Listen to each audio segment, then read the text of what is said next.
नए साल में बीएसई का ग्रोथ को लेकर प्लान क्या है, और इस पर बातचीत करने के लिए हमारे साथ जुड़ गए हैं बीएसई के MD and CEO Sundararaman Ramamurthy.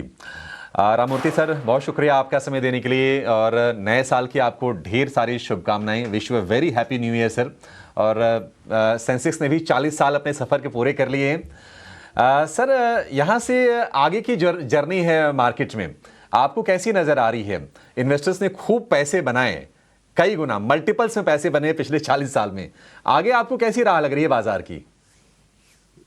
सर्वप्रथम नमस्कार, आपके शो में हमें शामिल करने के लिए आपको और आपके दर्शकों को हमारी तरफ से और बीएसई की तरफ से नया साल मुबारक।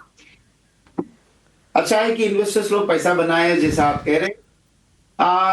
एक मार्केट इंफ्रास्ट्रक्चर इंस्टीट्यूशन होने के नाते हमारा कर्तव्य ये है कि हम देश की विकास के लिए हमारा मार्केट को कहां से कहां तक ले जाने में सहूलियत करा के देते हैं, मदद करते हैं, सहयोग देते हैं और संपर्क करते हैं। तो इस नजर से ही मैं मार्केट को देख रहा हूं, इस नजर से ही आने वाला साल को मैं देख रहा हूं। जैसा कि हम जानते हैं, भारत विकसित भारत के ओर बहुत तेज रफ्तार पकड़ के जा रहा है। इसमें ना सब लोगों को शामिल होने की जरूरत है। घर घर से ना हमें घरेलू जो बचत है उसको फाइनेंशियल मार्केट में लाना जरूरी है। उसके लिए प्रोडक्ट बना के हम दे सकते हैं, और मेरे ख्याल से अगले साल में वही हमें नजर आएगा। और जितने भी मार्केट में पार्टिसिपेंट्स आज है उससे कई गुना होने की संभावना है। उनको सुरक्षित रूप से कैसे लेकर आए, उनके पास अगर जब अब आमदनी बढ़ रही है, जीडीपी बढ़ रही है, पर कैपिटा बढ़ रही है, पैसा है, उनको पॉलिसी स्कीम्स में पैसा नहीं लगाना है, गलत प्रोडक्ट्स में पैसा नहीं लगाना है।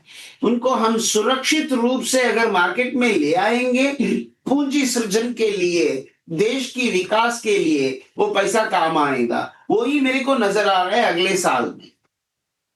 ऑलराइट, राममूर्ति सर नमस्कार, मैं सृष्टि बात कर रही हूँ, और नए साल के आपको और आपकी टीम को भी ढेरों शुभकामनाएं। बट देखिए, इस पार्टिसिपेशन में हमने पिछले 3 से 4 सालों में देखा कि कई सारे रिटेल इन्वेस्टर्स अब एफएनओ साइड भी आए हैं। हालांकि रेगुलेटर की तरफ से भी कई सारे कदम उठाए गए हैं, और ख़ास तौर से अगर मैं आपके एवरेज डेली प्रीमियम टर्नओवर की भी बात करूँ तो साल दर साल आपने 100% से भी ज़्यादा ग्रोथ दर्ज की है।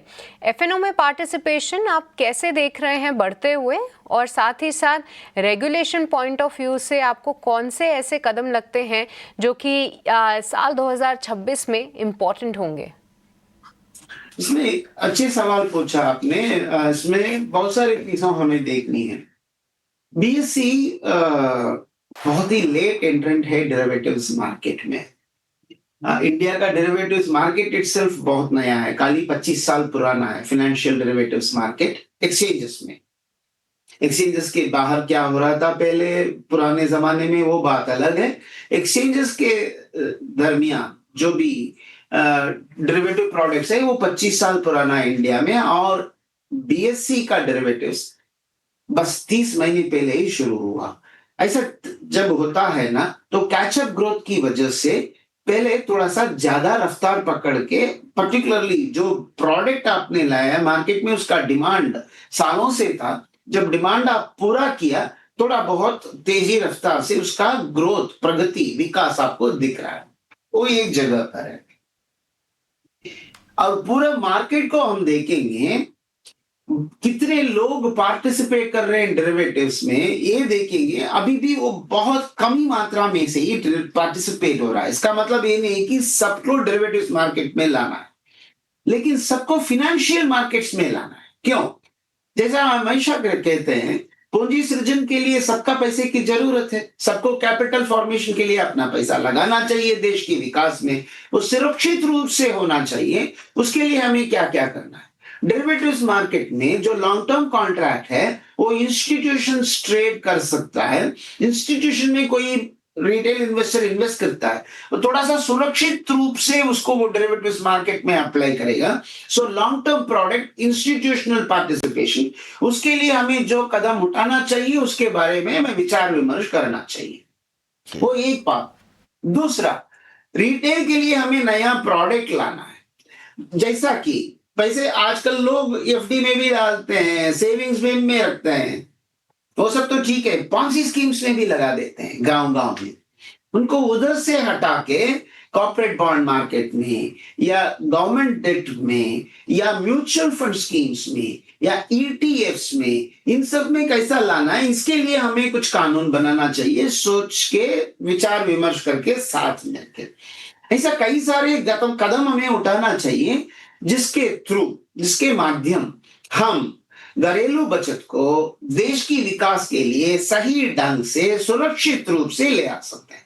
इन सबसे बहुत बड़ा इंपॉर्टेंट नेक काम जो अभी से भी कर रहा है हम जैसे लोगों के साथ मिलके, ये है कि इन्वेस्टर नॉलेज कैसा बढ़ाना, इन्वेस्टर को अवेयरनेस कैसा क्रिएट करना।